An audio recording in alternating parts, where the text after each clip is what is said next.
Hi guys, I'm Niveta. Today we are going to see the topic of analytical functions introductions. So this is a concept which is based on engineering mathematics as well as MSc mathematics. Okay. So first of all, introduction, function of a complex variable. The theory of functions of complex variable is the most important solving of large number of engineering and science problems. Okay. By using complex functions of complex variables, we are solving most engineering and science problem. So most complicated integrals of real functions are solved with the help of the complex variables. So real functions, okay, most complicated integrals of real functions can be solved with the help of the complex variables. Okay, so basically we know x plus iy is a complex variable and it is denoted by z, that is z is equal to x plus iy. We already know I is equal to root of minus 1, right? The functions of the complex variable. This is a complex variable. Z is a complex variable. The value of z is equal to x plus iy. Okay. But what is function of a complex variable?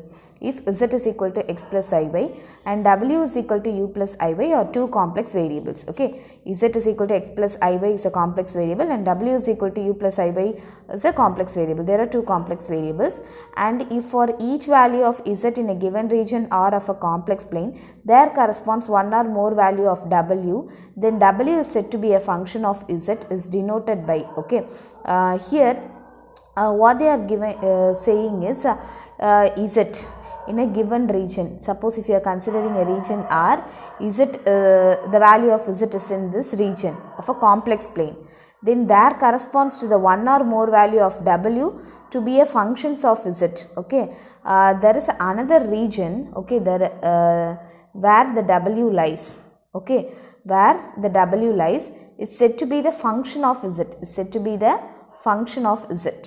Okay, therefore w is equal to f of z.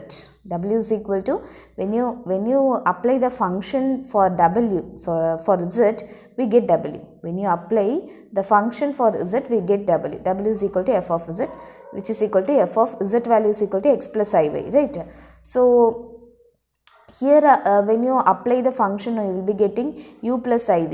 U will be in the terms of x comma y and v is in the terms of x comma y. That is what they are telling. Okay, u of x comma y plus iv of x comma y, where u of x comma y and v of x comma y are real functions of the real variables x and y. These are real functions. Okay, these are functions of the real variables. These are the real variables. Understood? Yes. Next we are going to see single valued function. If for each value of z in R there is a correspondingly one value of w, then w is called a single valued function. For example, if you consider w is equal to z square, no, so z, when you consider the value of 1, you will be getting w as 1 square is 1. If you consider the value of z as 2, you will be getting 4. When you consider the value of minus 2, you are also getting 4. When you consider the value as 3, you will be getting 9. Suppose if you consider w is equal to 1 by z, no. So 1 by 1 means it gives you 1. If you substitute instead of z, if you substitute 2 means you will be getting 1 by 2. Instead of z, if you substitute minus 2, no, you will be getting minus 1 by 2. Like this it will come. Okay. So if for each value of z in R there is a correspondingly one value, if for one value of z you will be getting one value of w, it is called a single valued function. Okay, here in this example, no, that is, this will give you one value, this will give you one value, this will give you one value, like that it coming is single valued function. If you see multi-valued functions, no, if there is more than one value of w corresponding to the given value of z, then w is called multi-valued function, which is w is equal to z power 1 by 2, which is root of z. Okay, consider w as root of z. If you are taking 4 means you are getting minus 2 comma 2, that is 2 value, right? If you are substituting 4 here, what will get? Minus 2 comma 2 or the both answers we are getting, no. So it's like minus 2 comma 2. If you are putting 9 means we will get 3 comma minus 3. If you are putting 1 means we are getting 1 comma minus 1. Those values are called multiple valued functions. Next, if you consider one circle with radius delta and a point z on the circle, and there is a center point of z0. Okay, the distance between the 2 point z and z0, if you consider the distance between the 2 point z and z0 is modulus of z minus z0 we have to put. Okay, the circle C, this is a circle of C of radius delta, the radius is delta with the center at the point z0, can be represented by modulus of z minus z0 is equal to delta, because this refers to the distance. No, here the distance is a radius, so modulus of z minus z0 is equal to delta. Suppose if modulus of z minus z0 is less than delta, means represents the interior of the circle excluding its circumference. If you are considering less than delta, means it represents the interior of the circle. We should not consider the circumference. Okay, if you consider modulus of z minus z0 less than or equal to delta, means equal to means it also includes the circumference. Okay, represents the interior of the circle including its circumference. Suppose if you consider modulus of z minus z0 greater than delta, means you should not consider this and the exterior also. Except this circle, all the areas comes under this type. Okay, modulus of z minus z0 greater than delta. A circle of radius 1 with the center at origin can be represented by modulus of z is equal to 1. How? We already know z is equal to x plus iy, right? So when you consider the modulus, when you consider the modulus, we will write it like root of x square plus y square will come. We should not take I square. Okay, wow? We should take the square of the real part and the imaginary part alone. So x square plus y square will come, which is equal to 1, because the radius is 1, right? So when you take the square, you will be getting x square plus y square is equal to 1, which is the equation of the circle. We already know equation of the circle is x minus x1 the whole square plus y minus y1 the whole square is equal to 1 square, right? So we are getting the circle. Okay, next we are going to see one definition, the neighborhood of the point z0. Here if you consider the central point as z0, we are going to consider the neighborhood. The neighborhood of the point z0, we mean a sufficiently small circular region excluding the points on the boundary with center z0. Neighborhood means it's like surround that point only. Okay, we mean a sufficiently small circular region. We are going to consider a sufficiently small circular region excluding the points on the boundary. We should not consider the points which is on the boundary with center z0. Okay, here the modulus of z minus z0 is less than delta. Delta is the radius. Here delta is an arbitrary small positive number. Then we are going to see the definition of limit of a function. F of z be a single valued function defined at all points in some neighborhood of z0. The limit f of z as z approaches z0 is w0. That is, if f of z is a single valued function defined at all points in the neighborhood of the point z0. F of z is a single valued function. Okay, we already seen a definition of single valued. Single value means it gives only one values. Okay. So, f of z be a single valued function where it is defined at all points in some neighborhood of z0. There is one point z0. Okay, f of z is defined on all the points of the neighborhood of z0. Then the limit of f of z as z approaches z0 is w0. That is limit. Limit meant it's like the distance. Okay, the limit z minus z tends to z0. Here we already know z is a here. See, the z is some point, the circle or on the circle or exterior to the circle and all. So the limit of f of z as z approaches z0 is w0. Limit z tends to z0 of f of z, the neighborhood point of function, which is equal to w0. That is what the limit of the function. Okay. When z0 tries to reach z0, that value will give you the w0. Next, continuity. If f of z is said to be continuous at z is equal to z0, then limit z tends to z0 of f of z0 is equal to f of z. F of z is equal to f of z0. F of z is said to be continuous at z is equal to z0. there is a function as f of z, okay va? We are going to tell this function is continuing at z is equal to z naught, means we are getting the function as f of z naught. Can you understand? If f of z to be continuous, f of z is said to be continuous at z is equal to z naught, means we are getting the value f of z naught. If two functions are continuous at a point, there is some difference, product are also continuous. There will be some questions like if you are given a two functions, okay va? They are continuous. Then their sum, then their addition, difference, product are also continuous at that point. Even the quotient, that is division, are also continuous at that point. Okay. We are going to see one example. State the basic difference between the limit of a function of a real variable and that of the complex variable. We are going to tell the difference. In real variable, no, x tends to x naught implies that x approaches x naught along the x-axis.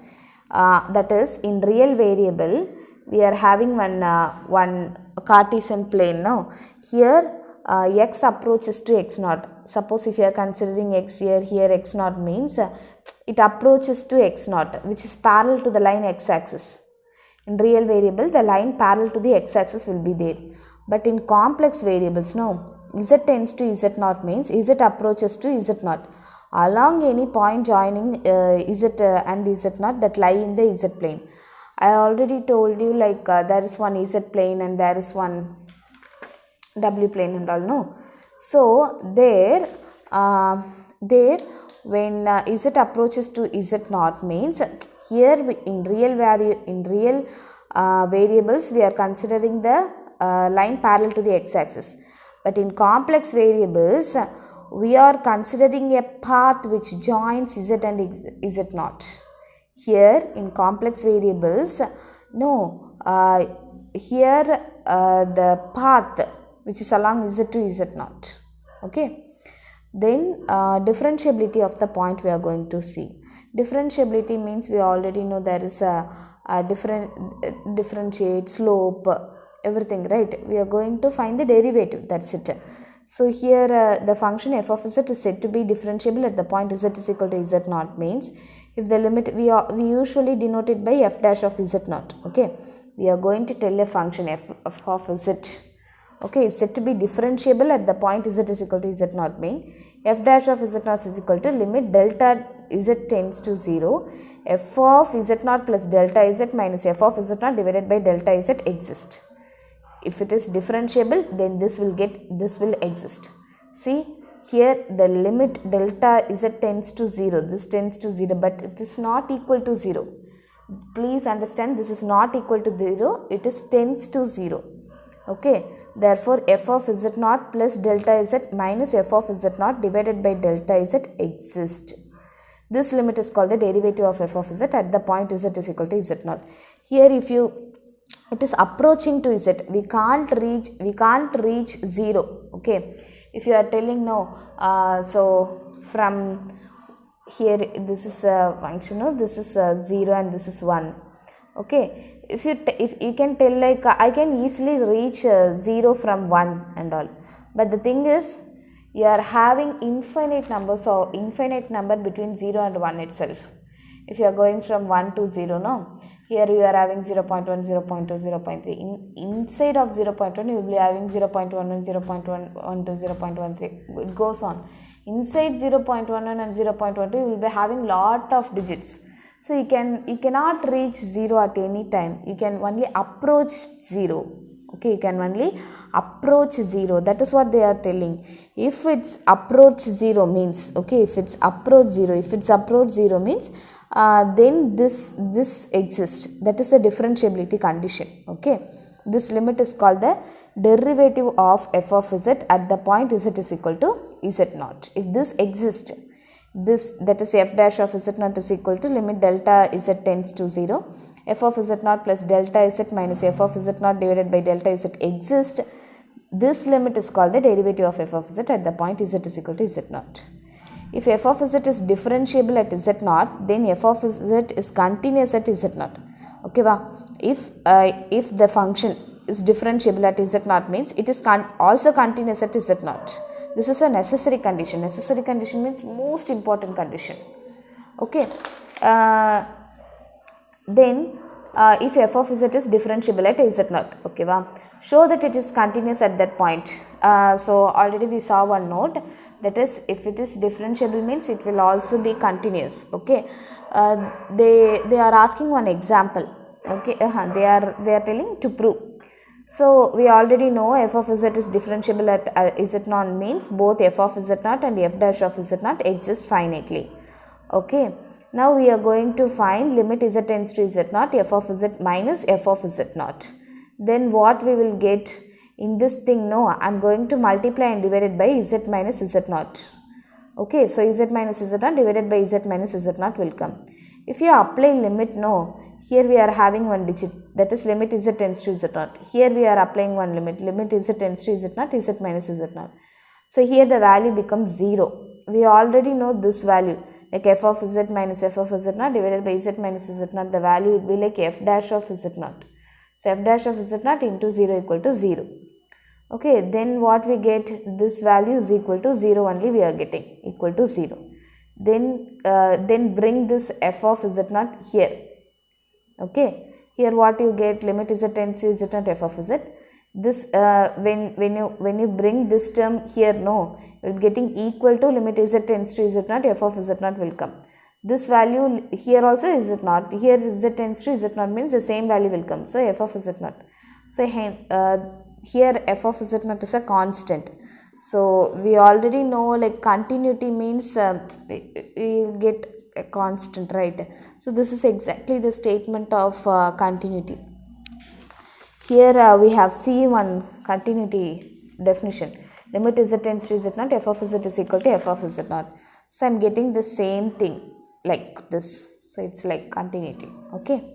Give an example to show that the continuity of the function at a point does not imply the existence of the derivative at that point. Listen carefully. If a function is derivative means it differentiable means it must be continuous. If the function is differentiable means it must be continuous, but there is no need to be for a continuous function to be differentiable function. Okay, there is no need for a function to be continuous, then it would be like differentiable. So that's how we are going to see. Consider a function like w is equal to modulus of z square, which is equal to x square plus x square. This function is continuous at every point, we already know, but for the modulus function, no, it is not differentiable. Okay, other than the origin, it's not differentiable. So it's like we are having a function which is continuous, but it's not differentiable. Okay, then we are going to show that the function f of z is discontinuous at z is equal to 0. Gives f of z is equal to 2x y square divided by x square plus 3y power 4 when z not equal to 0 and f of 0 equal to 0. Here I have to show that this function is discontinuous. Okay, so what I am going to do is I am going to limit for this function. Limit z tends to 0 f of z. Okay, here, which means here how it comes, z tends to 0 means y is equal to mx. Okay, and x tends to 0. They are considering it as y is equal to mx and x tends to 0. See, I am going to substitute this y is equal to mx. Instead of y, I am substituting mx. Okay, here I will be getting m square x square. Here x square. Just listen. 2 into x into here m square x square divided by x square plus 3 into m power 4 x power 4. Okay. Take x square common outside and we will be getting x square into 1 plus 3 m power 4 x square will come. This x square will get cancelled. So you will be getting 2x m square divided by 1 plus 3 m power 4 x square will come. If x tends to 0 means you will be getting 0. Okay. Suppose the ultimate thing is you are going to convert everything into x. Okay. There is another method for this. That is you can put x square is equal to y square is equal to x. So you can put this y square as x. So you will be getting 2x square. divided by x square plus, here y power 4 no. So y power 4 means it is x square. Okay. So take x square common, x square plus 3x square will give you 4x square above 2x square. Okay. If you cancel x square, you will be getting 2 by 4. If you cancel 2 and 4, you will be getting 1 by 2, which is not equal to 0. Therefore, it is continuous. Okay. Thank you for watching.